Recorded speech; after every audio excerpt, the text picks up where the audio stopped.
Welcome, everyone. Today, we are going to walk through the major updates in the KDIGO 2026 Clinical Practice Guideline for Acute Kidney Injury and Acute Kidney Disease. We'll be focusing specifically on what has changed for our adult patients compared to the older 2012 guidelines. Please note that this presentation is strictly for educational purposes. Let's dive right in. The definitions have significantly expanded.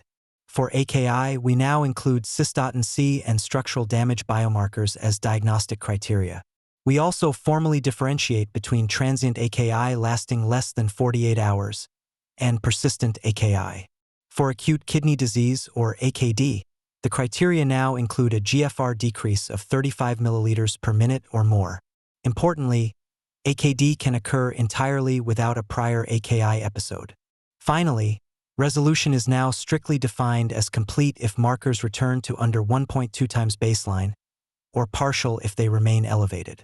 The old staging system combined creatinine and urine output into a single stage, which could sometimes be confusing.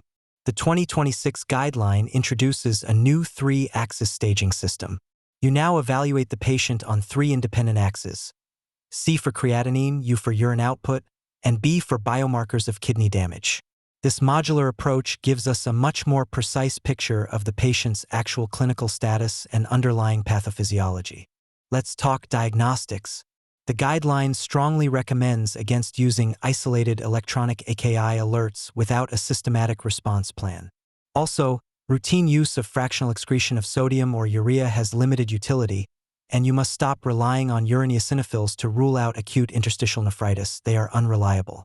On the positive side, Cystatin C is great for identifying pseudo-AKI, and novel biomarkers like CXCL9 show promise for diagnosing acute interstitial nephritis. When it comes to fluid management, there is a major paradigm shift. While crystalloids remain the first-line choice, the new strong recommendation is to use buffered crystalloids over normal saline in the absence of traumatic brain injury. For preventing contrast-associated AKI, 0.9% saline is specifically preferred over hypotonic solutions or bicarbonate, and N-acetylcysteine is no longer recommended. Furthermore, unlike the 2012 guidelines, diuretics are now formally suggested for managing clinical volume overload in AKI. For critically ill patients, the guideline suggests targeting a mean arterial pressure greater than 65 millimeters of mercury, though you must individualize this. The glucose target has been relaxed to 140 to 180 milligrams per deciliter. For high-risk surgical patients, a multi-component kidney protection bundle is strongly recommended. Additionally, there are strong level 1 recommendations to use vasoconstrictors for hepatorenal syndrome. Terlipressin or norepinephrine are preferred, while midodrine plus octreotide is the backup. For tumor lysis syndrome, rasburicase is recommended, but remember it is contraindicated in patients with G6PD deficiency. Medication management has seen massive updates. Drugs are now classified in a 4-quadrant system based on whether they cause dysfunction, damage, or both. Nephrotoxin stewardship is now a strong recommendation. Importantly, do not routinely hold RAS inhibitors before surgery or contrast procedures. For drug dosing in AKI, never use steady-state eGFR equations.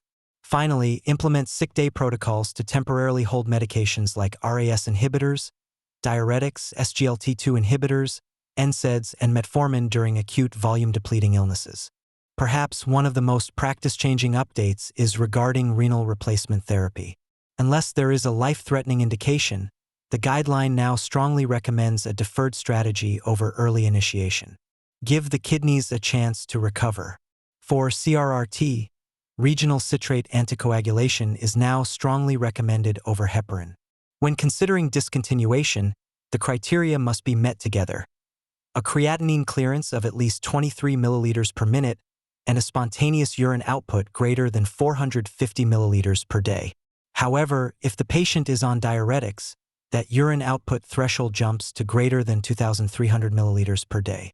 Chapter 6 is entirely new and focuses on post-AKI care. We must ensure coordinated follow-up to prevent progression to CKD. For all AKI survivors, use the KAMPS framework. Check kidney function at 3 months, provide advocacy, optimize medications, control blood pressure, and educate on sick day protocols. For the specific subgroup of patients discharged after requiring RRT, the guideline recommends the more detailed WATCHME framework, which adds focus on weight, vascular access, clearance, hypotension, and electrolytes. Because this is a short summary, we couldn't cover everything. I highly encourage you to look into the guideline for details on these additional topics, ranging from dialysis catheter care bundles to pharmacist-led medication reconciliation. These are excellent topics for your self-study. That brings us to the end of our quick review. Remember, this video is just a high-level summary.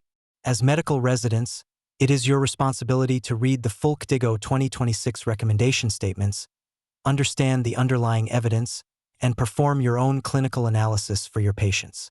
Thank you for your time, and keep up the great work on the wards.